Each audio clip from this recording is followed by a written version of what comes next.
इस चुनाव में सबसे बड़ा जो नारा है वो 400 पार का है और विपक्ष ने हथियार बना लिया है कि आप संविधान ही बदल देंगे इतने बड़े मैंडेट के बाद।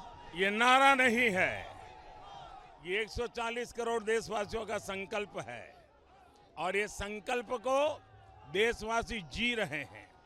इस संकल्प को पार करने के लिए स्वयं देशवासी, देश के मतदाता पूरे चुनाव का नेतृत्व कर रहे हैं। कभी किसी ने सोचा है कि सुबह 7 बजे से हजारों लोगों की भीड़ पूरी में देशवासियों की आशा पूरी करने के लिए जो जन सैलाब मैं देख रहा हूं, इसे साफ साफ लगता है। और जब आप तो न्यूज नेशन वाले हैं और हम नेशन फर्स्ट वाले हैं, तो हम तो नेशन फर्स्ट के लिए काम करने वाले लोग हैं। मेरा सवाल है कि पिछले 10 वर्षों में देश का आर्थिक उन्नयन हुआ है, राजनीतिक परिस्थिति बदली है और एक धार्मिक पुनर्जागरण सा देखने को मिल रहा है कि राम मंदिर बना, काशी कॉरिडोर, महाकाल कॉरिडोर, बाबा केदार का निर्माण। क्या यही वजह है कि आपके ऊपर व्यक्तिगत हमले किए जा रहे हैं और आप पर धर्म की राजनीति करने का आरोप लगाया जा रहा है? ये मैं समझता हूं कि गहरा विषय नहीं है। ऐसे ऊपर चलना आप लोग या तो जो भी लोग बात करते हैं कर रहे हैं। सरदार वल्लभ भाई पटेल ने, जिसने देश को एक किया, हमने दुनिया का सबसे बड़ा स्टैच्यू बनाया, स्टैच्यू ऑफ यूनिटी। बाबा साहब आम्बेडकर, जिसने संविधान को बहुत बड़ी ताकत दी, हमने उनके पंच तीर्थ बनाई है। महात्मा गांधी की दांडी यात्रा, दांडी को इतने दिनों तक भुला दिया गया था, हमने दांडी में भव्य स्मारक बनाया। हमने बाबा साहब आम्बेडकर के पंच तीर्थ बनाए।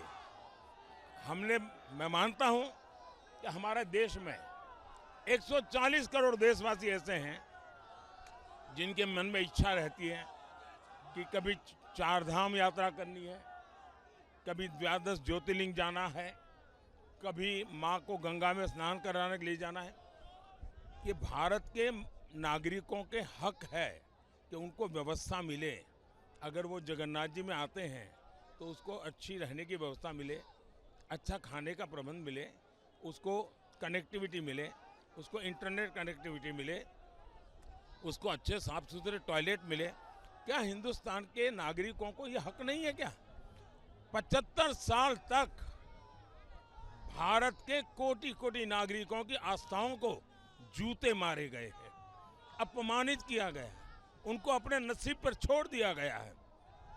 मोदी उस दुनिया से निकल करके आया है।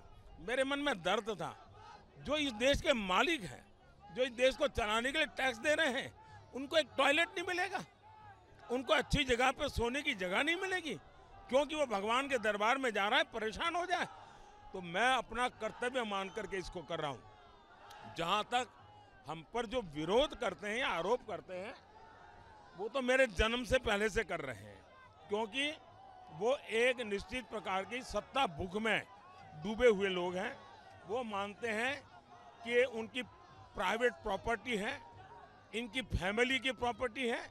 ये देश के संविधान को नहीं मानते, देश के लोकतंत्र को नहीं मानते, देश के मतदाताओं की ताकत को नहीं मानते हैं और इसलिए वो गाली गलौज करते हैं।